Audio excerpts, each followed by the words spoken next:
donc à ce 12e épisode du rendez-vous de l'habitat. Donc, pour mémoire, les rendez-vous de l'habitat, ce sont des temps relativement courts sur 1 heure en visio, organisés donc par Service Habitat d'Angers Métropole sur un sujet habitat, logement. Voilà, donc celui-ci est organisé par l'équipe Mieux chez moi, de la plateforme de rénovation de l'habitat. Et nous avons le plaisir d'avoir parmi nous donc notre intervenante qui va évoquer aujourd'hui comment adapter, aménager l'habitat et son environnement face aux vagues de chaleur. Donc ces rendez-vous l'habitat comme tous, celui-ci comme tous les autres est enregistré et sera disponible en replay via un site, enfin un lien de téléchargement. Que pourra vous envoyer Simon. Alors, je me suis pas présentée, moi je suis Laetitia Coste et je suis en charge des actions du programme local de l'habitat et je suis responsable de la plateforme Mieux chez moi. Et je laisse tout de suite la parole à Simon, qui va se Ouais, présenter et puis introduire. Merci. merci Laetitia. Donc bonjour à tous, merci d'être présents. Donc je suis Simon Groslot, je suis animateur donc, sur la plateforme de l'habitat qui s'appelle Mieux chez moi. On va vous représenter donc rapidement pour ceux qui la connaissent pas la plateforme Mieux chez moi. Donc c'est la plateforme de rénovation de l'habitat sur Angers Métropole. C'est une action du programme local de l'habitat, qui est un outil de service de la politique de transition écologique d'Angers Métropole et qui met l'habitant au cœur de l'action en faisant de la santé environnementale dans son logement le fil conducteur de l'approche. Cette plateforme de l'habitat, donc, elle est présente pour informer, conseiller et accompagner tout ce qui est propriétaire, locataire, propriétaire bailleur, sur les questions de l'habitat, les copropriétaires également. Elle est là pour informer et conseiller donc dans l'amélioration au sens large de l'habitat. Ça veut dire que ça peut aller du travaux de rénovation énergétique aux travaux d'adaptation, à la lutte aussi contre la précarité énergétique. Euh, on a un numéro de téléphone en fait unique, qui est le 02 41 43 00 00, sur lequel du coup, les particuliers peuvent appeler pour avoir différentes informations sur les questions qui se posent sur leur rénovation de l'habitat. Ils sont donc orientés au plus rapidement vers le bon interlocuteur, parce qu'on a différents acteurs qui interviennent au sein de cette plateforme. Nous, on est basé du coup au 83 rue du Mail, donc au sein de l'hôtel d'agglomération, au rez-de-chaussée en bas à droite. Donc on peut recevoir les particuliers pour des rendez-vous. Donc dans un premier temps, soit ils nous appellent par téléphone et donc il y a un pré-décroché, ils peuvent taper pour avoir un premier niveau d'information donc sur les travaux de rénovation énergétique. Ils vont être en fonction de leurs besoins, en fonction de leur situation, ils vont être redirigés s'il y a besoin vers un rendez-vous donc à la plateforme avec un conseiller France Rénov. Donc un rendez-vous d'1 heure, donc c'est des rendez-vous qui sont gratuits et neutres, pour là où il va venir, on va dire, rencontrer un conseiller pour, on va dire, dans le but de réaliser des travaux cohérents et adaptés et le plus performant possible. Si il y a une détection qui est faite et que le ménage est éligible à l'opération programmée de l'habitat amélioré, donc à l'OPA, donc là ils vont être accompagnés et redirigés vers Citémétrie, qui est notre opérateur ANA.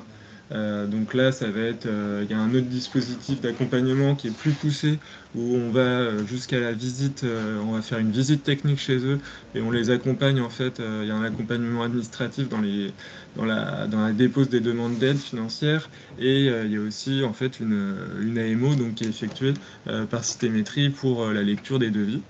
Il y a aussi donc l'ADIL qui intervient au sein de la plateforme pour répondre à toutes les questions juridiques ou par exemple des plans de financement pour des propriétaires bailleurs qui se posent les questions entre voilà, les différents dispositifs d'aide financiers qui peuvent être intéressants.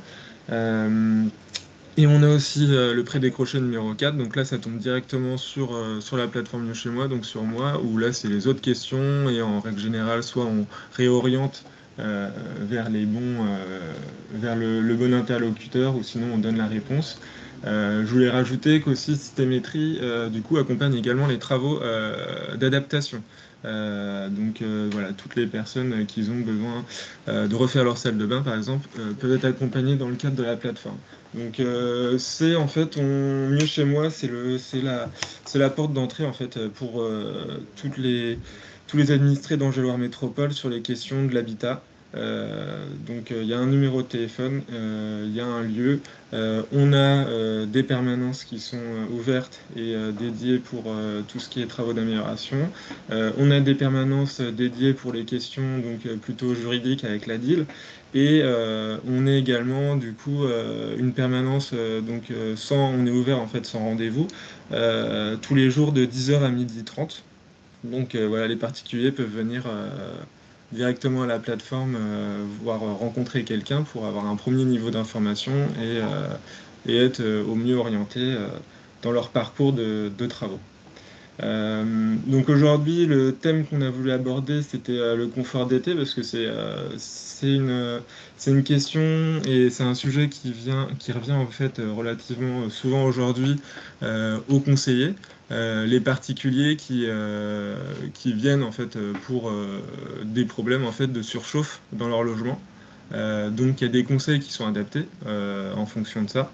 Et donc c'est un sujet qui est quand même assez complexe. Et aujourd'hui on fait intervenir Lola de Nova Build qui va éclaircir ce sujet plus précisément. Et comme ça je vais pouvoir lui laisser la main. Et de toute manière, voilà, n'hésitez pas s'il y a des questions après sur la plateforme Mieux chez moi. Voilà, on pourra y répondre à la fin. Merci beaucoup, Simon. Je te Bonjour laisse. à toutes et tous. Merci du coup à Mieux chez moi de m'avoir invité aujourd'hui pour parler de ce sujet qui est très important pour tout le monde et en particulier aussi dans les sujets qu'on porte à Nova Build. Je vais peut-être commencer par me présenter. Je suis Lola Duménil, je suis diplômée ingénieure et architecte et je m'occupe des questions bas carbone et résilience à Nova Build. Nova Build, c'est pour ceux qui connaîtraient pas déjà, c'est une association qui regroupe plus de 400 entreprises, structures, associations en Pays de la Loire, professionnels de la construction, de l'aménagement, de l'immobilier, avec un objectif commun, c'est bâtir plus durablement, bas carbone, plus résilient et bâtir pour le vivant. Pour ça, on a différents modes d'action, l'accompagnement, le sourçage et le partage de l'innovation non technologique aussi. Notre ambition, on la résume par les objectifs A2BC, qui sont les objectifs, non seulement les nôtres, mais aussi les objectifs qu'on voit comme ceux de la filière de la construction et de l'aménagement, c'est-à-dire l'atténuation des émissions de gaz à effet de serre, l'adaptation aux effets du dérèglement climatique, la préservation de la biodiversité et la circularité des ressources. Aujourd'hui, avec le thème du jour, donc le confort d'été, on est vraiment dans le cœur du sujet de l'adaptation aux effets du dérèglement climatique, même si on le verra, les questions sont vraiment très liées les unes entre les autres. Euh, donc, euh, Aujourd'hui, je vais vous parler d'abord comment est-ce qu'on identifie les risques des vagues de chaleur, puis différentes mesures pour s'y adapter, comment mettre en place une stratégie d'abord à l'échelle d'un bâtiment, puis ensuite on ira essayer de voir un peu plus large à l'échelle du quartier, de l'îlot, pour avoir une stratégie donc plus résiliente. J'en profite pour vous informer, vous pouvez poser des questions dans le chat, n'hésitez pas tout au long de la présentation et on essaiera de garder un temps à la fin pour pouvoir justement échanger et répondre aux questions.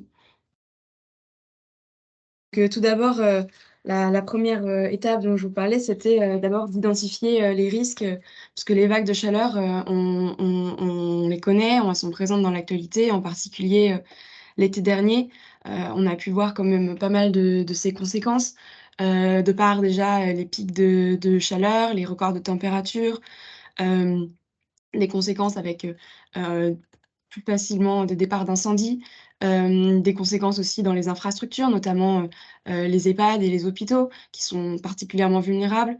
Et puis dans les villes, des records de température aussi en dehors des bâtiments, avec le chaleur urbain. Bref, les conséquences, elles sont assez variées, on les ressent de plus en plus. Aussi, dans les entreprises et pour les professionnels puisque, les conditions de travail peuvent être difficiles. Certains commerces peuvent être fermés, l'été, quand il fait trop chaud. Ça a pu arriver même déjà, cet été. Hem, donc c'est important de prendre en compte, ces sujets. Heu, les conséquences, des vagues de chaleur, pour, revenir un peu, de manière générale, elles sont assez multiples. Donc elles touchent déjà en premier la santé et le bien-être des occupants. Il peut y avoir des risques, plus élevés, de coups de chaud ou de malaise, de baisse de la qualité de l'air, et aussi, une baisse de la productivité, si, les personnes, se sentent mal. Il y a aussi des risques évidemment pour, l'environnement avec, donc on disait un risque accru, d'incendie, un risque de perte de biodiversité, d'autant plus si c'est corrélé avec, des périodes de sécheresse. Il y a des risques aussi, pour, la production et les services, heu, avec, une possible baisse de la production d'électricité, par exemple, s'il y a pas suffisamment d'eau pour alimenter, les centrales, thermiques ou nucléaires, ou, plus pas suffisamment d'eau fraîche en tout cas. Il peut y avoir, en conséquence aussi une baisse de trafic, des transports, en commun comme les trains, des pertes, industrielles et alimentaires. Par exemple, avec les hausses de température, les temps de conservation des aliments peuvent être réduits, ce qui peut entraîner davantage de pertes.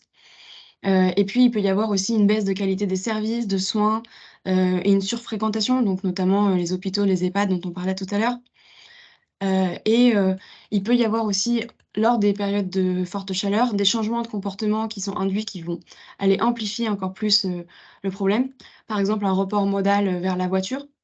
Des personnes qui ont l'habitude de marcher ou faire du vélo, qui, lorsqu'il fait trop chaud, vont revenir vers la voiture, donc ce qui va augmenter le trafic.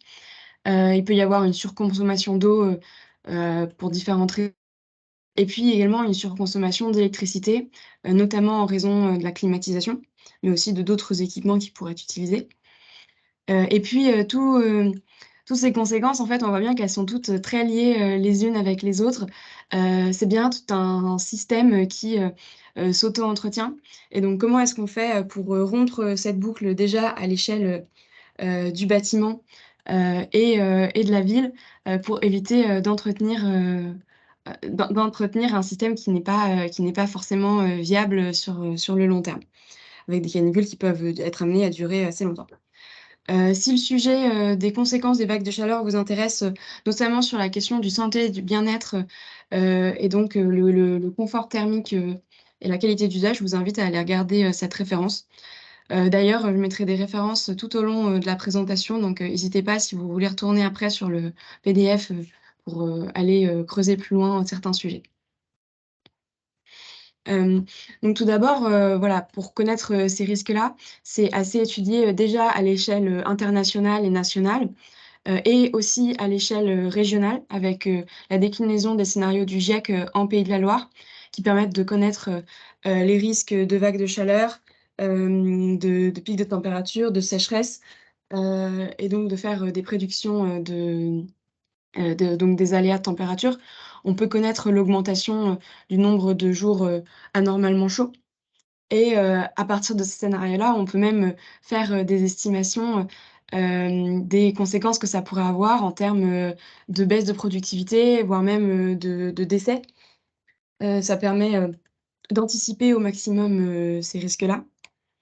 Et en particulier, sur les ouvrages, c'est important d'aller étudier, les risques, spécifiques, à un bâtiment en fonction, donc de sa localisation, mais aussi des spécificités du bâtiment, s'il est plus ou moins sensible, quelles sont ses occupations. Pour ça, il y a des études qui peuvent être faites, assez poussées par des bureaux d'études, mais dans un premier temps, il y a un diagnostic qui peut être fait, assez facilement, sur internet, sur le site, Batadapt, qui est accessible gratuitement et qui permet d'avoir un premier niveau, d'analyse de la vulnérabilité, du bâtiment à différents risques et notamment au risque, de vagues de chaleur. Donc ensuite, une fois, qu'on a déterminé, les risques, sur son ouvrage et qu'on souhaite mettre en place une stratégie d'adaptation, il y a plusieurs niveaux, à prendre en compte, plusieurs échelles, d'action et de diagnostic. D'abord, il y a l'échelle, de la région, du territoire, voire de la ville, selon, le sujet sur lequel on travaille. Et sur ça, on peut se baser, comme je le disais, à l'instant, sur, les projections climatiques, régionales et les aléas, de manière, plus générale. Et puis ensuite, on peut resserrer, le cadre, aller, sur, le territoire, la rue, le quartier, et prendre en compte les facteurs environnementaux qui peuvent, aggraver ou atténuer, le risque. Par exemple, la présence de dénivelé, qui va bloquer les flux d'air. Et ensuite, on peut aller, plus spécifiquement sur l'échelle, du bâtiment et prendre en compte, ses spécificités. Par exemple, ses techniques constructives, son nombre d'étages, comment est-ce qu'il est implanté? Est-ce qu'il y a des enjeux d'usage, qui, peuvent être importants à anticiper pour des questions, sociales, économiques, démographiques, donc qui vont être des vulnérabilités, supplémentaires? Hem et donc aussi, de manière générale sur les solutions d'adaptation, la nature peut être une source d'inspiration. C'est pas forcément la seule, mais je voulais, en avant-propos faire un petit focus quand même sur les différentes, façons de s'inspirer de la nature. Hem, donc d'abord il y a le biomimétisme. Donc c'est, tout un principe, de s'implanter et de concevoir les bâtiments en s'inspirant, de la nature pour trouver des solutions architecture, durables. Par exemple, avoir, une toiture avec une forme, inspirée des pétales pour, mieux récupérer, les eaux de pluie. Ou alors, l'architecture, de Gaudi aussi qui est très, organique, qui va permettre de résoudre certains problèmes en s'inspirant, des formes présentes dans la nature. Le bioclimatisme, cette fois-ci, c'est, le principe, de s'inspirer, et prendre en compte, le climat et l'environnement afin de réduire les besoins énergétiques, du bâtiment. Par exemple, pour avoir un rafraîchissement, passif, du bâtiment. Et puis, cette fois-ci, les solutions fondées sur la nature, ce sont, toutes les méthodes qui s'appuient sur, la nature, les écosystèmes, pour, aménager un espace afin de répondre à des enjeux, comme le changement, climatique, ou la protection de la biodiversité. Et donc ça peut être, par exemple, l'amélioration, du bien-être, heu et notamment du bien-être thermique, grâce à la présence, de végétaux. Donc ce petit schéma, il permet aussi de se rendre compte que ces solutions peuvent, être croisées les unes avec les autres. Donc on peut, faire, du bioclimatisme, fondé sur la nature, et inversement. Hem, je trouve que c'est intéressant de le noter pour, souligner le fait qu'il est nécessaire, de préserver, la biodiversité et les écosystèmes parce qu'aussi ils nous apportent, des solutions, en plus d'être un sujet à préserver en tant que tel. Ils peuvent, être une source, d'entraide, et entre, les écosystèmes naturels et les sociétés de façon très, interdépendante. Et c'est important aussi de souligner que la biodiversité, c'est aussi un moyen de recréer de la valeur, dans les villes. Donc si le sujet, des solutions fondées sur la nature, vous intéresse, comme une méthode d'adaptation au dérèglement climatique et à ses différentes conséquences, je vous invite à aller vous renseigner, sur, ces différentes, ressources que je vous mets à disposition, qui creusent, différentes études de cas, heu pour, qui peuvent être inspirantes. Et notamment je l'ai mis ici, le lien vers, une aide, financière, qui est disponible depuis janvier 2023, peut-être que vous l'aviez déjà vu passer, qui permet, de financer, des solutions d'adaptation au changement climatique fondées sur la renaturation des villes, et des villages. Donc ça pourrait éventuellement, être, un moyen de faciliter, certaines actions. Donc je vais maintenant passer, au confort d'été, dans les bâtiments. Donc cette fois-ci, on va se resserrer sur le cadre, du bâti. Comment est-ce qu'on s'adapte? Je vais revenir un instant sur la question, de la conception bioclimatique que je présentais, à l'instant. Donc le bâtiment bioclimatique, c'est un bâtiment qui va être implanté et conçu de façon à prendre en compte le climat et son environnement immédiat, pour réduire les besoins en énergie de chauffage ou de refroidissement et d'éclairement. Son objectif, c'est de garantir un confort d'ambiance qui est optimal sur le plan à la fois thermique, visuel, olfactif, à toute saison. pour assurer santé et bien-être pour les occupants et aussi des bonnes qualités d'usage pour le bâtiment. Donc notamment du point de vue thermique, l'objectif c'est à la fois, de limiter les consommations d'énergie en hiver grâce aux apports de chaleur gratuite, mais aussi de se protéger des surchauffes l'été. Donc la conception bioclimatique, c'est pas spécifique, au confort d'été, c'est vraiment un objectif, dans la conception des bâtiments, qui va répondre aussi bien aux besoins d'été, comme d'hiver. Mais, pour le confort d'été, c'est vraiment un besoin, essentiel, comme on va le voir. Il y a différents leviers pour une conception, bioclimatique. Je vais les présenter, à la suite. Donc le premier levier, ça va être d'organiser les espaces, selon les besoins.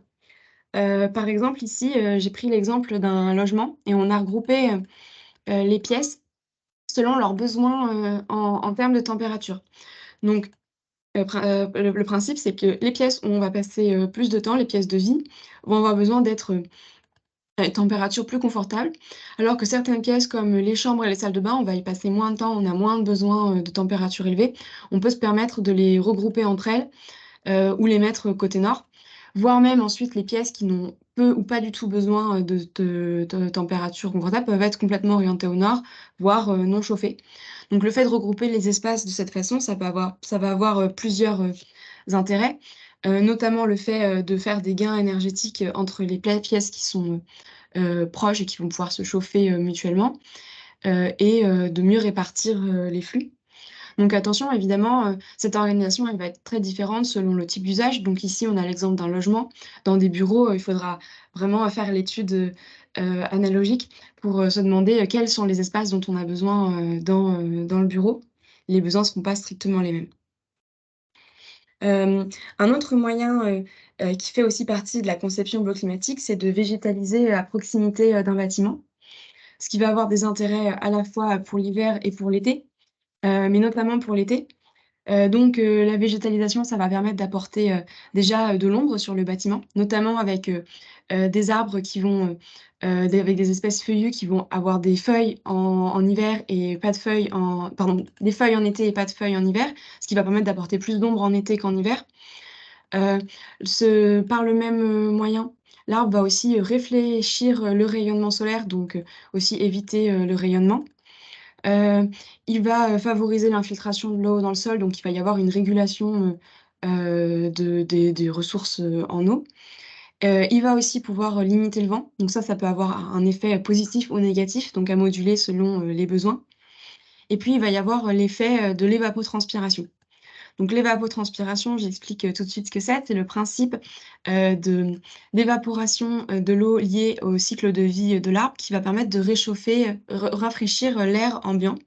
De même que l'eau qui s'évapore rafraîchit, l'air, l'arbre fait, cette action-là naturellement en puisant l'eau dans le sol et en la rediffusant, dans, l'air ambiant. Et donc ça va avoir un effet, rafraîchissant, sur, l'environnement, de l'arbre. Donc il y a plusieurs moyens, pour le faire. Ça va être soit de végétaliser les alentours, proches du bâtiment avec les parcelles environnantes, et lorsque c'est pas possible, on peut toujours végétaliser certains éléments de bâtiment comme ici, une façade, végétalisée. D'ailleurs, il y a plusieurs façons de végétaliser une façade selon le type de façade, qui est derrière. Et puis on peut aussi végétaliser les toitures, ce qui peut avoir aussi des effets bénéfiques sur le cycle de l'eau, notamment, lorsqu'on est en zone, assez dense. Ensuite, un autre levier, de la conception, bioclimatique, c'est, la protection, du rayonnement solaire, des bâtiments. Puisque donc, je l'ai remis ici, en fait, le soleil d'hiver va être plus bas que le soleil d'été. On peut, de façon assez astucieuse, se protéger, du soleil en été, tout en laissant le soleil entrer, en hiver. Donc l'une des façons de se protéger, comme expliqué juste avant, ça va être, avec un masque végétal, avec, des arbres. Mais il va y avoir aussi toutes les protections solaires, propres, au bâtiment. Et donc là, on va les choisir selon, l'orientation de la façade du bâtiment. Comme, sur cette petite boussole, ici, il y a 4 zones. La zone, rouge, au sud, les zones, jaunes, à l'est et l'ouest, zone bleue, plutôt vers le nord et puis la zone blanche, au nord qui n'a pas besoin, de protection, solaire, spécifique.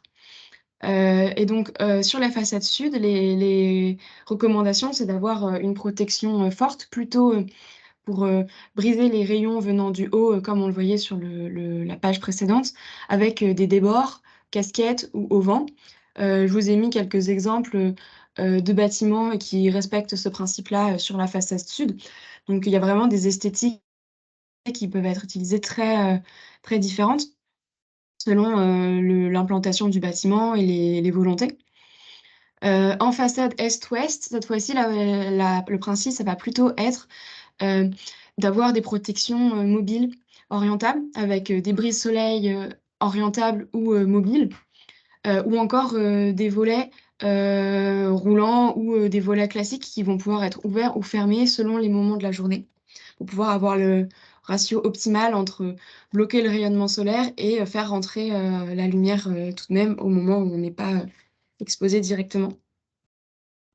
Cette fois-ci, dans les façades nord-est-nord-ouest, donc la zone bleue, on va plutôt euh, pouvoir opter pour des protections mobiles intérieures, puisque le rayonnement solaire est moins fort de ce côté-là. On n'est pas forcément obligé d'avoir des protections solaires extérieures. Une protection intérieure suffit. Par contre, si on choisit ce système, ce qui est intéressant à avoir en tête, c'est d'avoir un système le plus réfléchissant possible sur la face côté vitrage pour renvoyer tout de même au maximum le rayonnement. Et il faut faire attention quand même au ratio entre la transmission lumineuse et la transmission solaire pour avoir quand même un maximum de lumière visuelle qui va rentrer dans les bâtiments, en particulier pour les bureaux, puisqu'on c'est important pour le confort d'usage. Il y a d'autres solutions qui peuvent exister, notamment par exemple les vitrages à contrôle solaire, qui sont des vitrages spécifiques faits avec un contrôle solaire sur mesure, soit qui peut être variable, soit constant, et donc qui peut s'adapter à n'importe quelle façade selon les coefficients qu'on va choisir pour ce vitrage. Ça peut être intéressant dans le cas où les protections solaires sont vraiment à proscrire sur ce bâtiment-là. Une autre solution aussi, qui est valable notamment dans le cas des rénovations, c'est le fait d'avoir une double peau et un bardage, c'est-à-dire une deuxième façade devant la façade, notamment la façade vitrée, avec un bardage ici qui peut être ajouré, qui permet de laisser passer l'air et une partie de la lumière tout en brisant certains rayons. Et donc toujours ici, on peut varier les facteurs, varier la distance, varier l'ouverture du bardage, varier sa profondeur pour le calculer de façon à ce qu'il soit optimal par rapport aux rayons du soleil et selon l'orientation de la façade. Donc toujours pour aller plus loin, je vous ai mis cette ressource qui permet de creuser encore d'autres solutions solaires envisageables. Euh, donc, on va passer à la suite de la conception bioclimatique. Le levier suivant, c'est de minimiser l'infiltration de la chaleur et la déphaser. Un facteur qui est important, c'est d'avoir des matériaux de façade et de toiture qui vont réfléchir les rayons solaires. Par exemple, ici, on a le cas d'une toiture sombre et d'une toiture claire. C'est le phénomène de l'albédo. La toiture sombre va davantage absorber le rayonnement solaire et la retransmettre à l'intérieur du bâtiment que la toiture claire qui va la réfléchir. Et donc une solution assez simple pour éviter ça, ça va être de favoriser les matériaux plus clairs en revêtement et en particulier en toiture puisqu'elle est plus exposée au rayonnement solaire. Même si ça peut être appliqué aussi sur toutes les parois. Une fois qu'on a minimisé au maximum l'infiltration de la chaleur, c'est tout de même intéressant de la déphaser avec déjà une isolation qui va favoriser le déphasage thermique. Donc le déphasage, c'est retarder au maximum l'entrée de la chaleur dans le bâtiment avec des matériaux qui vont être denses et donc stocker la chaleur et retarder son passage dans le bâtiment. Donc, dans l'isolation, on peut avoir des isolants fortement denses. Plus ils sont lourds, plus ils vont avoir un déphasage efficace. Donc, j'ai mis ici trois exemples de matériaux qui sont également des matériaux biosourcés qui ont un bon déphasage thermique. La paille, la ouate de cellulose la fibre de bois. Attention, c'est pas forcément systématique, hein, d'un produit à l'autre, ils vont pas forcément avoir les mêmes qualités de déphasage, mais c'est un facteur, qui peut être intéressant. Ce ne sont également pas les seuls matériaux à avoir, ces caractéristiques-là. Donc c'est important de le prendre en compte, dans les façades. Un autre moyen d'apporter de l'inertie, dans un bâtiment, ça va être de favoriser des matériaux denses aussi, à l'intérieur du bâtiment, comme par exemple, des murs en terre ou, en béton qui vont être, fortement, denses. Ici, j'ai mis l'exemple, d'un mur, en adobe, qui est un mur intérieur et qui va apporter cette inertie et rediffuser, la fraîcheur au fur et à mesure, de la journée. Ce qui est intéressant de noter, c'est que dans la RE 2020, la réglementation, environnementale, l'inertie thermique est l'un des facteurs, qui est le plus pris en compte, dans le confort d'été. En fait, il y a plein d'autres moyens d'action, comme évoqué avant. On peut déjà, le mettre, l'inscrire dans le programme d'un bâtiment. Ce qui est intéressant, c'est de se fixer des objectifs à travers, donc l'indicateur qui est, prévu par la RE 2020, le degré heure ou DH. En fait, le degré heure, c'est un indicateur qui mesure, l'inconfort d'été. Son principe, en 2 mots, c'est qu'on a une courbe des températures, à l'intérieur du bâtiment et la courbe des températures, hem, confort, pour, l'être humain. Sachant que la température de confort pour l'être humain, elle va varier en fonction de la journée, puisque le corps a une capacité, d'adaptation. Lorsqu'il a fait chaud, plusieurs jours précédents, le corps va supporter des températures, légèrement plus élevées. Donc à partir de ces 2 données-là, on va mesurer, le nombre, d'heures d'inconfort au fur et à mesure de la journée, les additionner et on a, ce qu'on appelle le degré heure, ce qu'on compte sur toute l'année pour mesurer le nombre de degrés et d'heures, d'inconfort dans un bâtiment. Et donc dans la RE 2020, on a des seuils à ne pas dépasser en termes de degrés heure. Heu, les qui vont varier selon, le type de bâtiment, si c'est, un local d'enseignement, de bureau ou, pour des logements. Dans tous les cas, l'optimum, c'est, de garantir un confort sans climatisation en essayant de ne pas dépasser un seuil de 350 degrés heure. Si possible, si on a la possibilité dans le programme du bâtiment, essayer d'inscrire ce seuil réglementaire qui est plus exigeant que la réglementation qui va imposer un recours à la climatisation, si on se situe entre 350 et le seuil spécifique, à l'usage. Ça peut être un moyen, de garantir un confort d'été, optimal, en toute saison. Un confort d'été optimal, surtout en été d'ailleurs. Si vous souhaitez aller plus loin sur la RE 2020 et cet indicateur, des degrés heure qui est assez technique, on avait fait un webinaire, en particulier sur le sujet, avec, l'Adréal et le CEREMA, dont je vous mets le lien. Hem un moyen, de réguler aussi, la température en été, ça va être de favoriser la ventilation naturelle et notamment en la nuit. Puisqu'en journée, au contraire, il va plutôt falloir éviter, de ventiler les bâtiments. C'est sur la nuit qu'il va falloir favoriser une ventilation. Pour ça, l'idéal, c'est d'avoir recours à une ventilation naturelle. Il y a plusieurs moyens, de le faire. Déjà en, implantant le bâtiment et ses ouvertures de façon, corrélée aux vents locaux. Soit en faisant une étude, aérolique pour, connaître les vents en période estivale, qui vont être, aussi dépendants de la forme, du bâtiment. On peut aussi favoriser au maximum les espaces traversants qui vont être plus faciles à ventiler par rapport à la ventilation naturelle, il y a, un piège, à éviter aussi, c'est, d'éviter de couper la ventilation naturelle avec les protections, solaires. Donc c'est important de trouver le bon compromis entre les protections solaires qui vont couper le rayonnement solaire et la ventilation naturelle. Pour information, on considère qu'un volet roulant, entrouvert, il laisse passer seulement, 2 de la ventilation naturelle, possible, comparé à une fenêtre, complètement ouverte. Donc on voit bien qu'on perd une efficacité, phénoménale. Donc c'est important, de prévoir, en conséquence, soit beaucoup plus d'ouverture, soit des protections solaires, qui laissent passer la ventilation ou, qui s'ouvrent, la nuit en période de rafraîchissement. lorsque la ventilation naturelle n'est pas possible ou pas suffisante, on va alors avoir recours à des dispositifs de rafraîchissement qui vont être plus ou moins mécanisés. Donc le premier auquel on pense, c'est forcément la climatisation.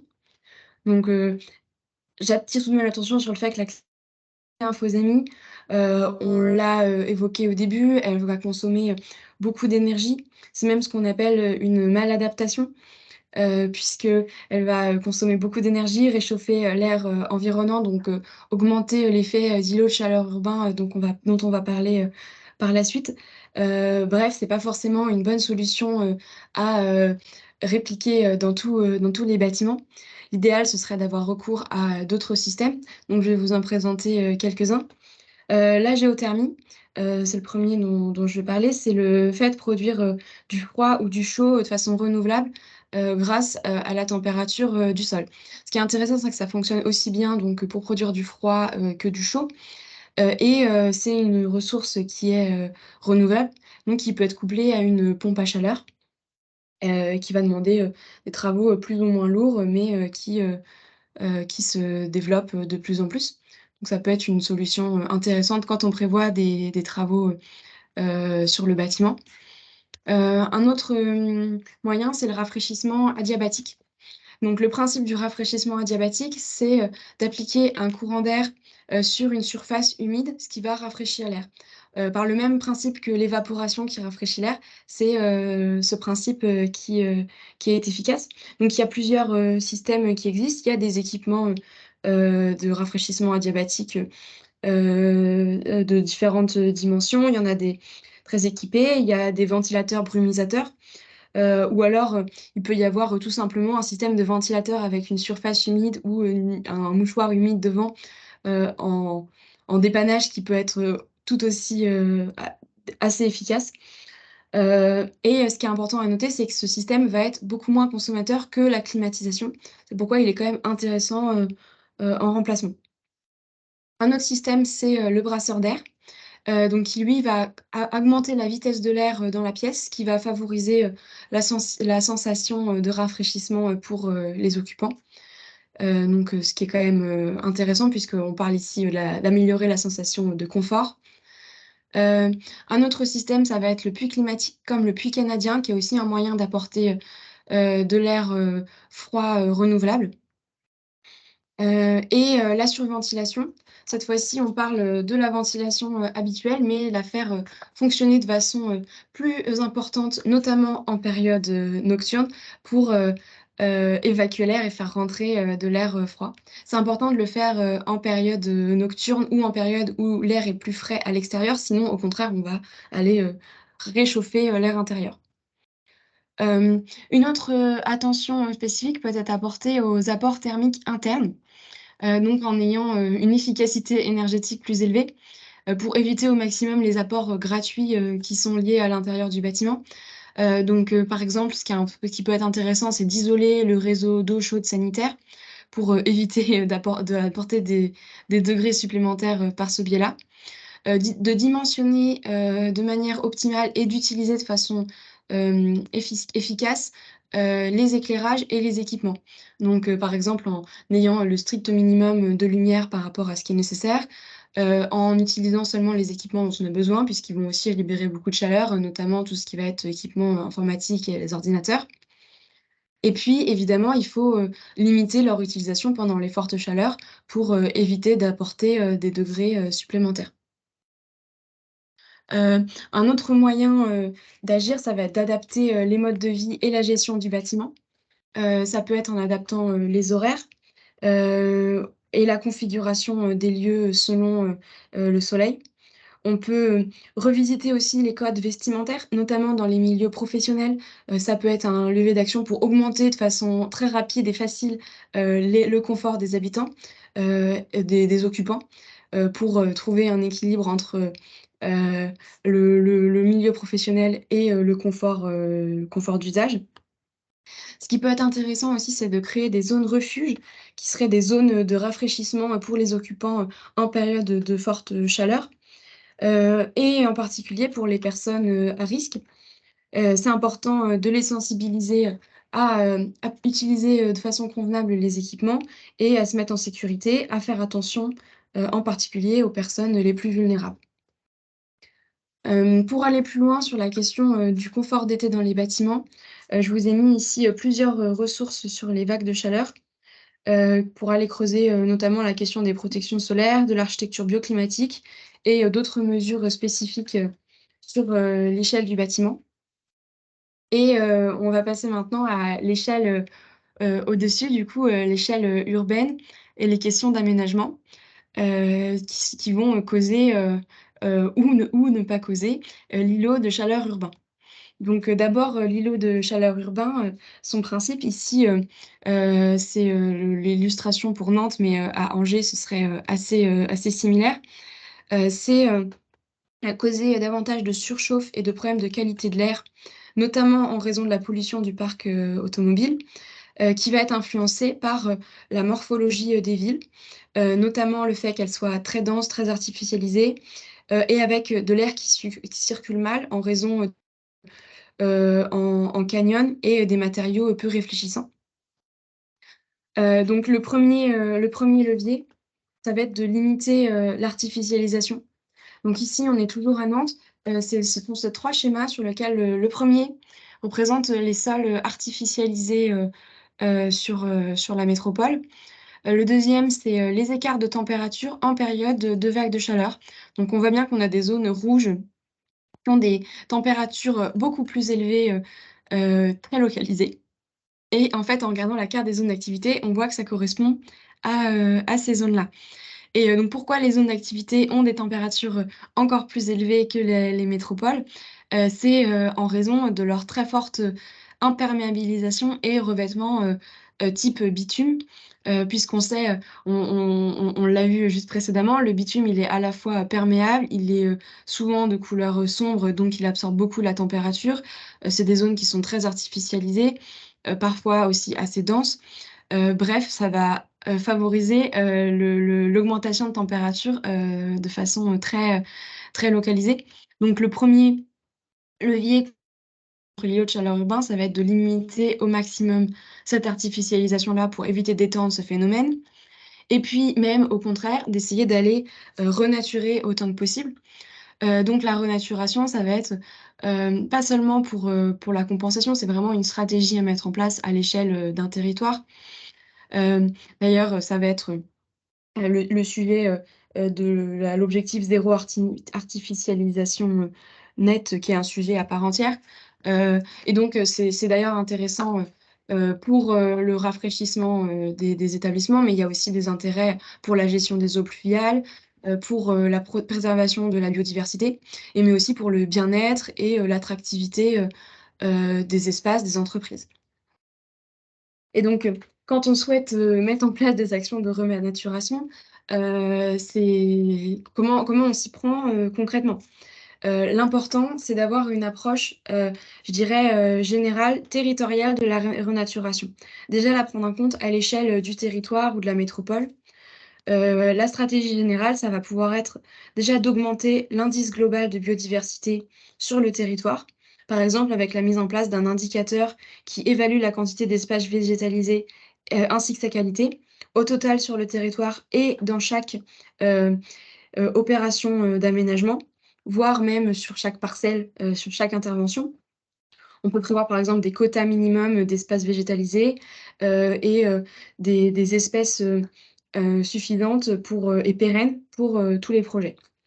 Et une autre action, ça peut être, de favoriser les grands espaces verts qui vont se situer en amont des vents dominants.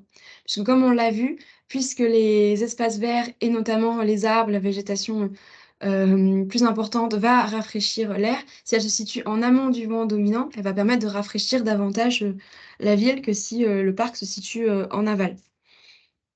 Et donc une question qui est aussi assez liée, c'est, de tramer et de connaître à l'échelle, de la ville, toutes les trames vertes et les écosystèmes locaux pour faire en sorte que chaque projet, d'aménagement et tous les espaces renaturés s'y intègrent, puisqu'ils seront d'autant plus efficaces s'ils sont inclus dans leur écosystème. Donc ça, c'est pour parler de manière vraiment, très, générale à l'échelle du territoire. Mais concrètement, quand on veut renaturer, par où est-ce qu'on peut commencer? Il y a aussi beaucoup d'actions qui sont assez faciles à mettre en place.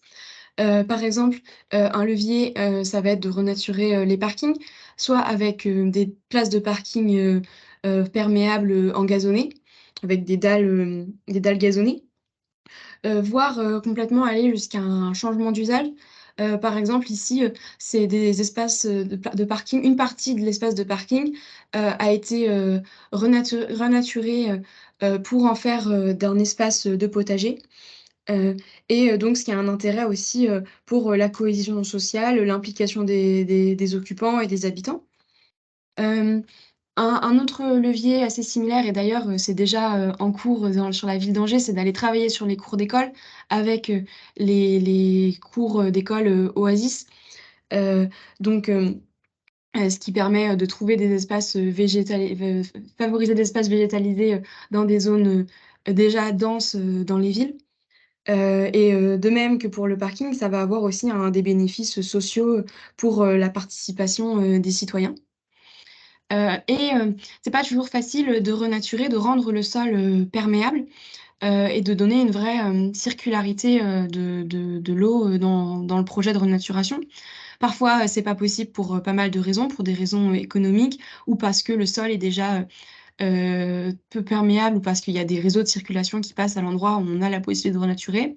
Dans ce cas-là, on peut quand même agir, de façon intéressante en mettant des jardins hors sol, qui peuvent être, pour certains, plus ou moins pertinents, mais il en existe certains qui vont permettre de vraiment reproduire, le cycle, de l'eau, d'avoir des réserves d'eau qui peuvent tenir, jusqu'à 3 mois sans pluie, donc vraiment pour avoir de la végétation, pérenne qui s'installe et autonome, de façon assez, similaire à ce qu'on pourrait avoir dans une renaturation, dans le sol, classique. Donc sur la ville, je l'ai évoqué un petit peu tout à l'heure, c'est la circulation de l'air qui va être un gros frein aussi en fonction de la morphologie, de la ville. Les rues en canyon, ce sont, ces façades, assez, verticales et étroites qui vont venir emprisonner, l'air chaud et aussi toute la pollution atmosphérique, qui, y est présente. Ce qui fait qu'on a, des espaces, publics qui sont à la fois, très chauds et pollués, donc relativement inconfortables. Donc c'est vraiment un phénomène qu'il faut éviter au maximum. Hem, il y a différentes, façons, d'agir pour favoriser la circulation de l'air en jouant avec la morphologie, des bâtiments. Le phénomène des bâtiments en quinconce, ça va favoriser, la circulation, des bâtiments et puis après, il y a aussi, les effets, Venturi. Donc ça va être une sorte, de cône qui va aller, concentrer tous les flux d'air, en un seul point. On peut jouer avec ces effets-là, mais c'est important de prendre des précautions, puisque ça peut au contraire, faire des courants d'air qui peuvent être trop élevés, concentrer, les pollutions atmosphériques. Donc il y a toujours un équilibre à trouver entre, tout de même, à un certain, confort, et une circulation de l'air, qui va être, optimale. Donc concrètement, ce qui peut être intéressant à l'échelle, du territoire, ça va être, d'étudier, les flux d'air en mettant en place, par exemple, des études, aéroliques à l'échelle de la ville, du quartier, voire, du bâtiment, pour, savoir déjà comment se comportent les flux d'air et optimiser leur passage naturel. Prévoir, les ouvertures, des rues, des façades en conséquence et puis éviter au maximum les zones d'inconfort quand il y a, trop d'air ou pas assez d'air. On peut aussi s'amuser à jouer avec la végétation pour, sculpter en quelque sorte, ces flux d'air, pour les orienter comme on veut en créant des masques naturels soit pour les disperser, soit pour faire, bloc, sachant, qu'on peut également jouer avec les essences d'arbres entre, leur hauteur, leur, type de feuillage, si ce sont des feuillages, persistants en été ou en hiver. Donc il y a vraiment plein de façons de jouer avec ça, de se faire accompagner du coup par, des professionnels et notamment des paysagistes qui peuvent aller, travailler sur ces sujets-là. Une autre façon, de rendre l'espace urbain, plus confortable, pour, les occupants, en été, c'est d'apporter de l'ombre. Par exemple, avec une pergola végétale. Donc ici, c'est assez intéressant puisque la végétation, elle va apporter plus d'ombre en été qu'en hiver, donc ça permet de garantir quand même un apport de lumière, en hiver. Ce qui apporte aussi une évapotranspiration, ce qui rafraîchit l'air ambiant. C'était les bénéfices qu'on avait déjà évoqués, tout à l'heure. Une autre, façon d'apporter de l'ombre, ça peut être avec des ombrières, mobiles, par exemple des toiles tendues. Ces ombrières mobiles, ça peut être intéressant de les ouvrir plutôt, en hiver, la nuit, pardon, pour, justement, rafraîchir, l'air ambiant, permettre à la chaleur, de s'évacuer, plus facilement et donc de rafraîchir, l'espace. Hem, un autre mode d'action, ça va être de revaloriser, l'eau dans la ville.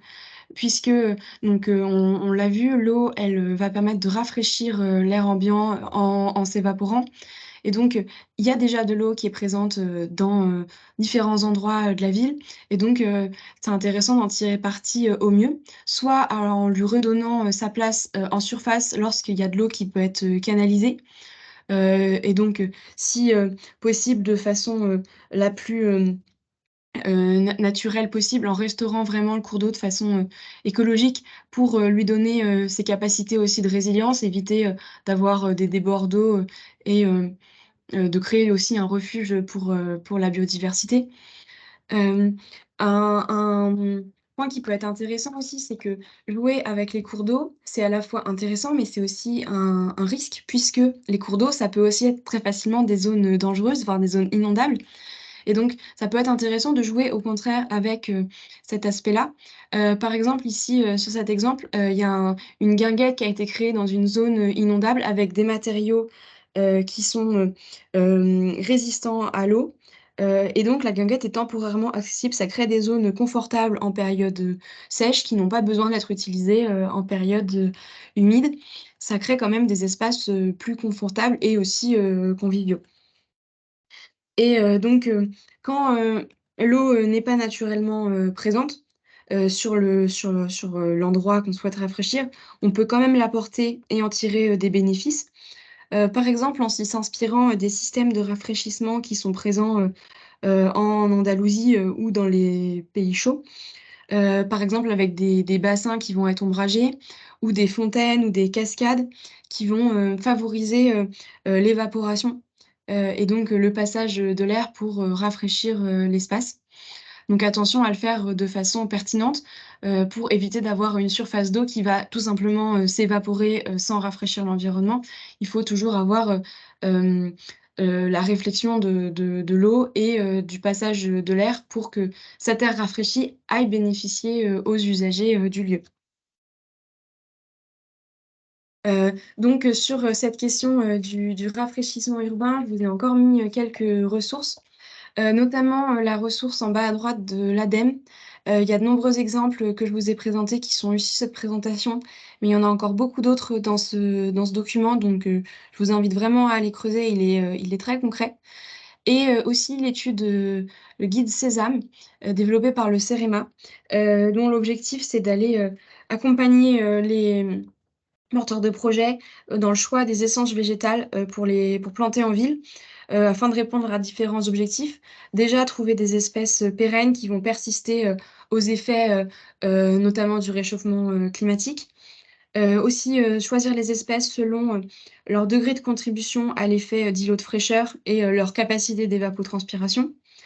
Hem et aussi choisir des espèces qui ne vont pas causer des dommages collatéraux, comme par exemple, l'augmentation des risques, allergiques ou alors, des émissions, des composés organiques volatiles qui sont, des polluants, de l'air. Hem, sur, les solutions adaptatives, je vous mets encore, ici, des ressources qui peuvent vous permettre, d'aller plus loin, notamment Adaptaville, qui recense, des exemples de solutions adaptatives pour la ville de Paris, ville dans laquelle il y a quand même, un certain nombre d'actions, contre, l'îlot de chaleur qui ont été mises en place, il peut y avoir certaines sources, d'inspiration. Hem, L'étude de l'ADEME et de l'OID, qui a, aussi, été croiser les scénarios, de transition 2050, de l'ADEME avec les scénarios d'adaptation au changement climatique, ce qui permet de voir dans tel ou tel cas, selon la morphologie de la ville, quelles solutions peuvent être mises en place et lesquelles sont les plus pertinentes. Et puis le guide des actions au changement climatique de l'OID, qui donne des mesures adaptatives assez concrètes pour de nombreux risques touchant l'immobilier, et notamment les vagues de chaleur. Ensuite, pour conclure, ce que je voudrais ouvrir, c'est la question de la résilience, donc la capacité du lieu à s'adapter et se transformer pour rebondir de façon positive suite à un incident. L'idée avec les vagues de chaleur, c'est pas forcément uniquement de les subir, c'est d'apprendre à concilier avec pour euh, trouver des solutions pérennes qui vont pouvoir marcher dans le temps et être efficace sur tous les leviers.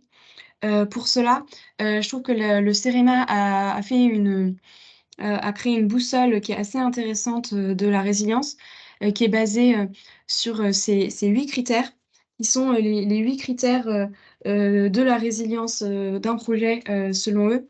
Ça va être un projet qui doit être à la fois capable d'apprendre de façon aussi autonome, qui va être robuste, intégrer l'ensemble des éléments d'un projet, et puis qui va aussi être diversifié, redondant pour augmenter les capacités d'un projet à s'adapter, et puis aussi flexible pour pouvoir fonctionner dans différentes conditions, et inclusif, donc toujours porter une attention spécifique aussi aux personnes les plus vulnérables.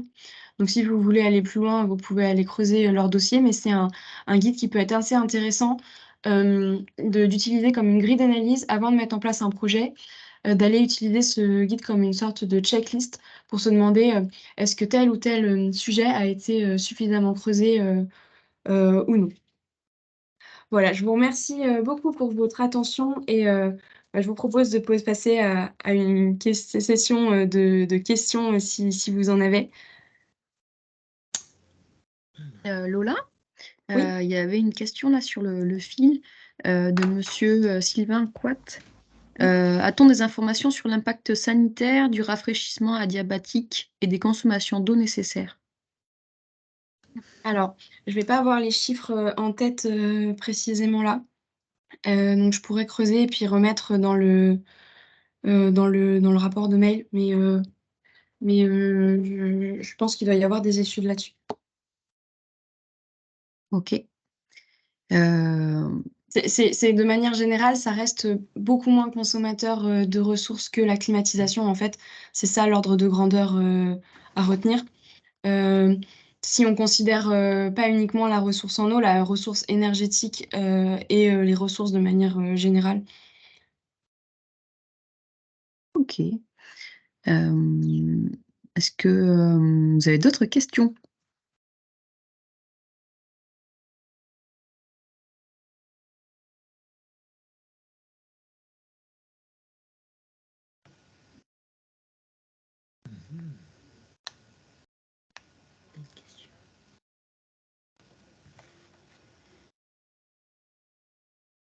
Moi, j'avais peut-être une question. Vous m'entendez? Oui. Ouais. J'avais une question sur les conseils sur les revêtements clairs, parce que nous, sur notre territoire, quand même, c'est plutôt l'ardoise qui est privilégiée, notamment pour les toits et même pour certaines façades. Donc, qu'est-ce que vous préconisez pour allier ces deux impératifs? C'est une bonne question, hein. Je pense que concilier effectivement cette question patrimoniale et les compromis à trouver, soit en différenciant certains éléments du bâtiment. Donc à voir quand on est en zone classée, des fois il y a des invariants, mais c'est vraiment pas systématique. Il y a quand même la plupart du temps sur des toitures plates ou terrasses, des revêtements qui sont sombres et qui sont pas en ardoise. Donc sur cet endroit-là, c'est assez facile d'agir. Après, dans les toitures en ardoise, on peut favoriser euh, des ardoises plus claires comparativement les unes entre les autres, ou avoir un quota, une partie en ardoise, une autre partie du bâtiment avec un autre revêtement qui sera cette fois-ci plus clair. ou végétaliser par exemple, ce qui peut être un moyen d'avoir un meilleur réfléchissement de la lumière, tout en pouvant s'intégrer peut-être plus facilement dans la palette patrimoniale.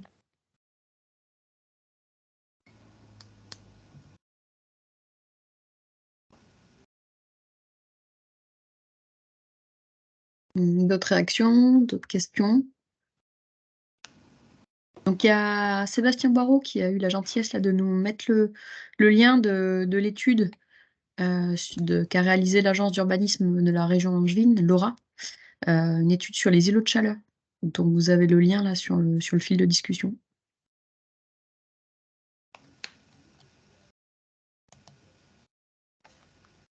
Bon, si pas de questions, pas de réactions. En tout cas, Lola, merci beaucoup. Merci beaucoup pour cette présentation. Merci beaucoup à vous tous, aux participants et à l'équipe d'organisation.